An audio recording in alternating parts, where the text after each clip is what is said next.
Halo Insome People yang Mimin cintai. Ya, kalau nggak dicintai berarti disayangi dong. Aduh. Semuanya kalian jangan tanya channel ini bisa dipercaya atau enggak infonya ya, bener atau enggak dan sebagainya. Yang jelas namanya orang Insome, ngasal aja, asik-asik aja. Yuk kita langsung simak kenapa orang-orang suka hal-hal horor versi Insomnia yang ngasal apa adanya.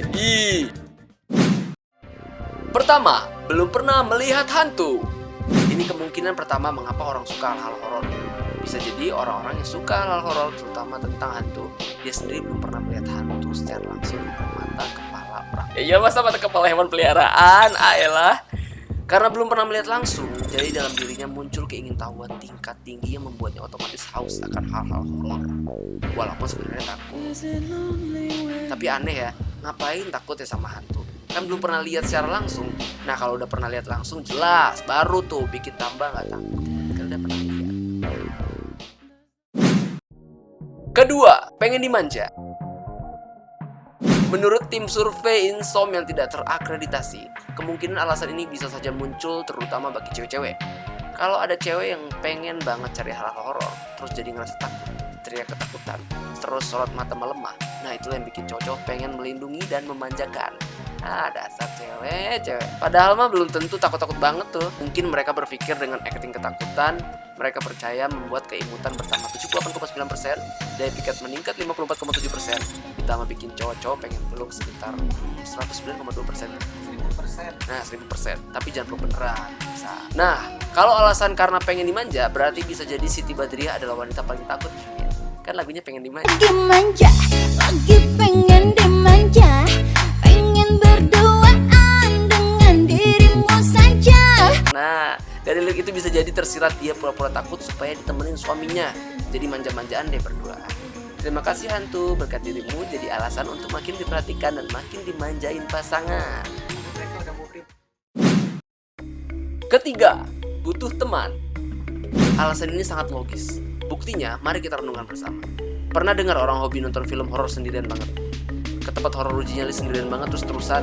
Atau nonton konten horor sendirian banget lama-lama terus-terusan? Enggak kan?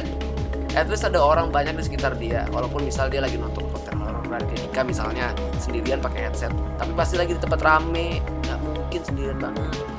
Bukti di atas sudah cukup membuat kami mengambil kesimpulan lemah.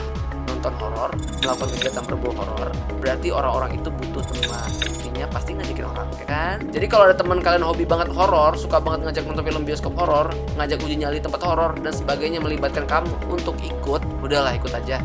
Dia tuh bukan penakut hantu, tapi penakut sendirian. Keempat, punya bakat storyteller. Bayangin ya gengs, kalau ada orang yang suka banget horor tapi apapun yang ia tahu, dia pendam sendirian. Ceritanya ke diri sendiri, ya tulis diary, cerita ke kaca. Nggak mungkin kan? Aneh kan? Hampir semua orang yang suka horor suka banget cerita ini itulah tentang horor sama teman-temannya.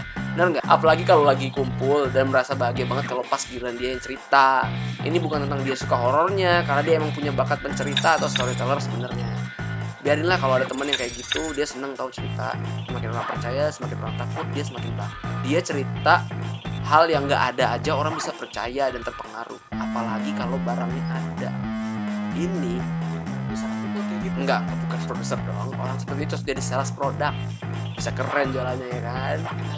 MLM bisa, MLM ya. Kelima, ciri orang humoris yang suka ketawa. Kenapa ada alasan ini? Coba aja pikir ya, kapan teman kalian kalau lagi cerita horor nggak diakhiri dengan kata "ih, merinding" atau lama-lama ketawa "ah, serem banget" gitu. Lalu ketawa ya pasti gitu kan. Apapun ujung cerita, walaupun ada kalimat seremnya, ujungnya ketawa. Coba kalian rasain ya, ingat-ingat. Termasuk yang dengan ceritanya, ya kan? Gak mungkin kan? Mana ada orang cerita horor dan cerita ketakutan gak berhenti. Yang denger nangis ketakutan terus semuanya mati ketakutan di sana. Ya nggak panjang ceritanya, 5 menit selesai. Pada depresi terus mati, nggak mungkin. Pasti kalau cerita ujung-ujungnya ketawa. Selamat ya Insome People yang suka horor, kalian adalah komedian terpendam yang bukan harap. Keenam, pengen orang lain merasakan penderitaan. Maksud penderitaan di sini bukan yang lebay-lebay, tapi begini. Ada orang cerita horor, maksud dia cerita horor apa? Pengen bikin orang setelah itu terbayang-bayang cerita dia terus jadi romantis. jadi semangat bekerja, jadi punya inspirasi hidup sehat. Enggak kan? Kalian pernah dengar cerita horor dari teman kalian dan teman kalian itu ceritanya the best banget. Di momen-momen sendiri dan sepi gelap, kalian akan diteror ingatan dan khayalan tentang cerita horor ketakutan. Nah, karena ketakutan, kalian jadi menderita dong, bukan malah salto kegiran. Itulah hasil oleh-oleh penderitaan yang teman kalian bawa dari cerita mereka. Wah, selamat menikmati teror pikiran kita tanpa dan tahu. Oke, itu dulu In Some People, alasan yang dirangkum secara tidak benar oleh tim Insomnia, tidak akurat, hanya dari pikiran ngasal semata, namun tidak bermaksud mencemooh atau sok-sokan. Namanya juga Insom, bahas apa aja yang bisa dibahas, asik-asik aja. Maafkan kesoktahuan kami cuma menuangkan pikiran. See you next video, bye, jangan lupa tidur cukup. On the day that you were born, the angels got together and decided